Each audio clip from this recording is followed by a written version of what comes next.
Hi there, everyone. We're talking about how to customize your ice axe to your needs. As with anything, there are trade-offs, so we'll go deep into some options so that you can make the best choices for you.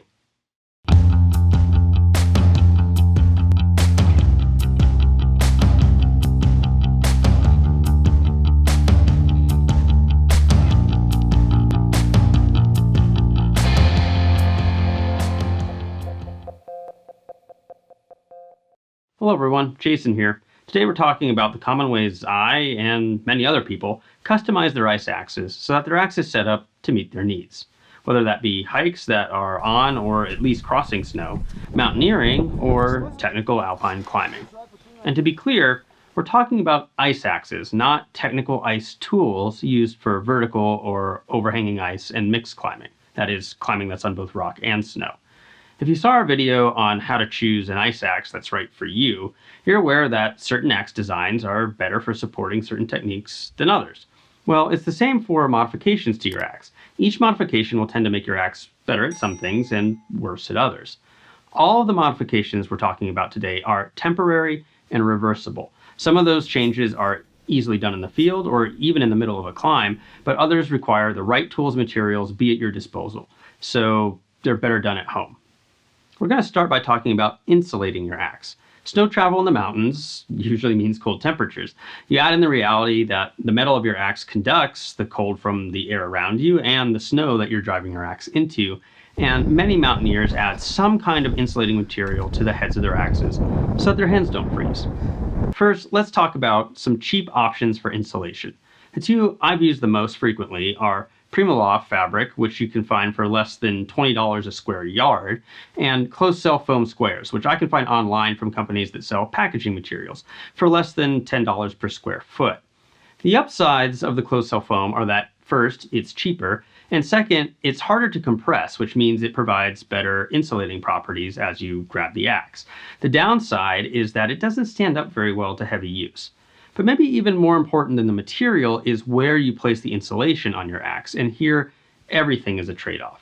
Generally, the more places that come into contact with your hand that you put the insulation on, the more comfortable your hand is going to be. But each place on the axe provides a piece of functionality that's now going to be inhibited by the insulation going over it. The major sections of the axe that are prime candidates for insulation, but which also carry a functionality penalty if you insulate over it, are the gap for attaching your leash, which obviously can't be used if it's insulated over. Across the top, which is where most of your hand sits, but which is also used to hammer down on pickets if you have an axe that has an adze rather than a hammer. The adze itself, which the more you cover, the less material you have to chop steps, trenches, build anchors, that type of stuff. And the beginning of the pick, which you often have your fingers under, but also then limits the amount of pick that you have to, say, hook over rocks. And then finally, the top of the shaft, which you're going to have fingers draped down next to, but again, is the same place where you're going to grab your hand in mid-dagger. You can see the choices that I've made for my axe. I use Primaloft across the top, which holds up better to the banging in of pickets, and I've gone to the base of the adze, but certainly not all the way to the cutting edge. And I've added in closed-cell foam in the other locations, but I have kept the gap for the leash free. Another set of customizations you can make to your axe revolve around your ability to grip it. Maybe the most common of these is the adjustable trigger or pommel. Different designs work in different ways, but they all have some ability to release the locking tension, allowing you to slide the trigger and then re-lock to hold it in place, kind of like a flick lock on a trekking pole. The trigger position is one of those things that you can typically change as your climbing conditions change. If you're doing a lot of plunging the spike, which is what you do mostly if you're going to be doing snow hiking or classic mountaineering, then you want as much shaft length as possible to drive into the snow. So you want to move the trigger up the shaft, but typically leaving it still low enough that you can fit your hand in there at mid-dagger. But if you aren't going to be using the spike much, either because the climbing is getting more vertical, so you're going to be swinging, you're going to be doing a lot of mixed snow and rocks, so you're going to be changing hand positions a lot, or the snow is very hard so you just can't drive the spike down, then you really want the trigger to be lower on the axe. This will allow you to put your hand in position to swing the axe very easily, as well as provide more grip options, as you often have to move your hand positions when you're doing mixed climbing. Another thing you can think about to help your grip is using grip tape. I use 3M T400 grip material. Be thoughtful about where you put it though, as the sliding trigger can get stuck on it due to now having a slightly wider diameter on your axe shaft. Mine is at a position that makes it the most comfortable for me to swing the axe like an ice tool if I'm climbing technical terrain. If we look at my Petzl Sumtech, this is a setup that I first started using on a Himalayan trip that had a lot of dry ground because our base camp was at 13,000 feet, but snow line was all the way at 18,000 feet. And then above 18,000 feet, the snow was very steep, so I was going to be using my pick a lot more than my spike. So in this configuration, the lower trigger served as a pommel for when I was swinging on the steep snow, and the upper trigger was for matching hands on dry ground. On the more standard climbs here in Colorado, I simply take the lower trigger off, and I'm back to a one trigger to slide up and down the shaft, like we discussed earlier. Another opportunity to customize your axe setup is your choice of leash configurations. You can climb without a leash, which I only do when doing single pitches of either sport climbing or on top rope. This allows me to switch hands a lot, keep from getting tangled up if I am in a top rope, all of that. In these situations, if you drop a tool, all that's going to happen is you're going to be lowered to the ground. But if you're doing a sport climb or a top rope climb, you're probably using tools, not axes anyway. Now on multi-pitch technical climbs or anywhere out in the Alpine, a dropped axe can have a very serious set of consequences, impacting your ability to descend and get home.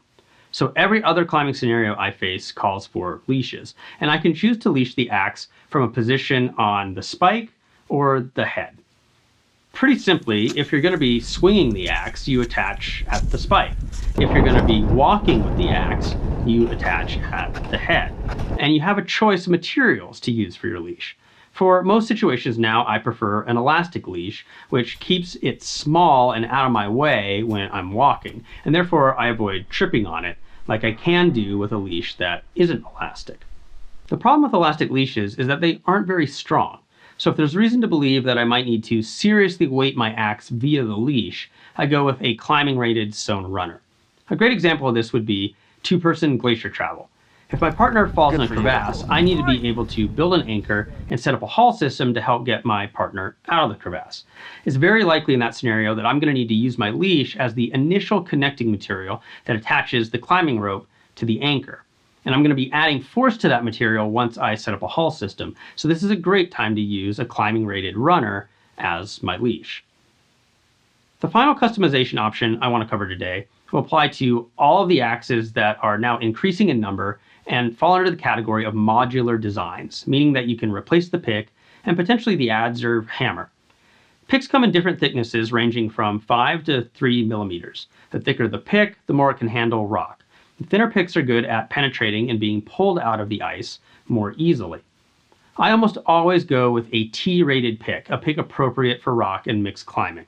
If I'm not going to be doing a lot of ice climbing, then I don't really need to worry about the efficiency of the pick and getting it in and out of the surface. And if I'm having to do that because I'm doing a lot of ice climbing, I should probably just bring an ice tool, if not two.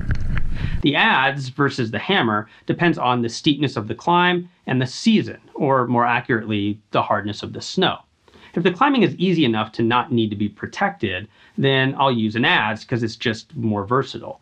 If I'm planning on protecting my climb, say by placing snow pickets, then I need to consider snow conditions. If the snow is soft, typically in early season climbing, any anchors I build will need to be built horizontally as dead man. And that configuration means that I need to dig a trench in the snow in which to insert my anchor material. The adze makes that easy work. If the snow is hard, then I'm going to be driving the pickets in, and a hammer makes that a lot easier. Those then are a few ways that you can change up the configuration of your axe to suit your needs, helping make sure that you have the right equipment for the trip that you want to take. What gear do you have that you like to customize? Let us know your favorite gear modifications in the comments section below. If you want additional information on this video and every video we produce, along with links to the equipment we discuss, sample gear lists, sample itineraries, and links to other outdoor resources, please visit our website at shortguysbetaworks.com. The link's in the description below. And if you want to be alerted as we release new content, please subscribe and ring that bell. We produce how-to and educational videos like this one and short films about our family adventures, and we release something new every week. So if you have suggestions for content that you'd like to see, you can let us know that in the comment section as well. We'll see you again soon, and in the meantime, keep on getting more out of that big outside.